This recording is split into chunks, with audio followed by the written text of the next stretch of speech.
So hello guys, সবাই কেমন আছেন? চলে এসেছিলাম আমরা চকচকা ধকধকে একটা মিনি ব্লগ ভিডিও নিয়ে। সকাল সকাল ঘুম থেকে উঠে চলে এসেছিলাম একটা গুরুত্বপূর্ণ জায়গায়, কারণ আজ ছিল স্বাধীনতা দিবস। তার জন্য নাসিম আমাকে সকালে কল করে দিয়েছে। তারপরে চলে গেলাম ফাইনালি স্কুলের সাইডে। তো স্কুলের সাইডে যাওয়ার পর সেখানে গিয়ে যা হয়, ওটা ছিল আমাদের মেম্বার সামনে, আর সাইডে ছিল অঞ্চল সভাপতি, যে পঞ্চায়েতে অঞ্চল সভাপতি যে মেন সে ছিল, আরও স্কুলের প্রধান শিক্ষক ছিল মহাশয়া, সাথে অনেক আগকার সব মুরব্বী লোক অনেকজনই ছিল। তো তারা ডাইরেক্ট পতাকাটা উত্তোলন করতে শুরু করলো।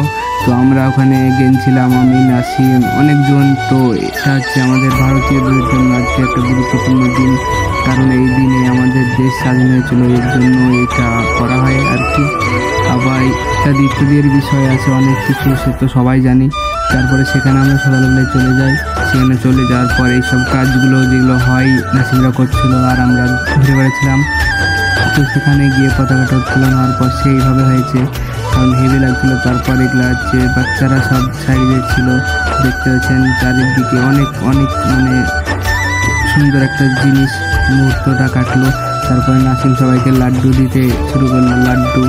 তো সেই লাড্ডু দেওয়ার পর আমরা যাবো আবার। নাসিমকে বললাম একটু বাইক নিয়ে ঘুরতে এদিক ওদিক, তার জন্য নাসিম বললো ঠিক আছে, কোনো ব্যাপার না, যেতে হবে।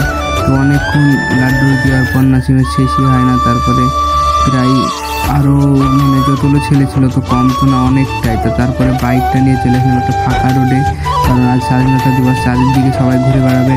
তো আমরাও তার জন্য ছোট্টর ওপরে একটু ঘুরতে বেরোলাম। আবার দেখা হচ্ছে একটা চকচকে ধকধকে মিনি ব্লগে বিকাল টাইমে।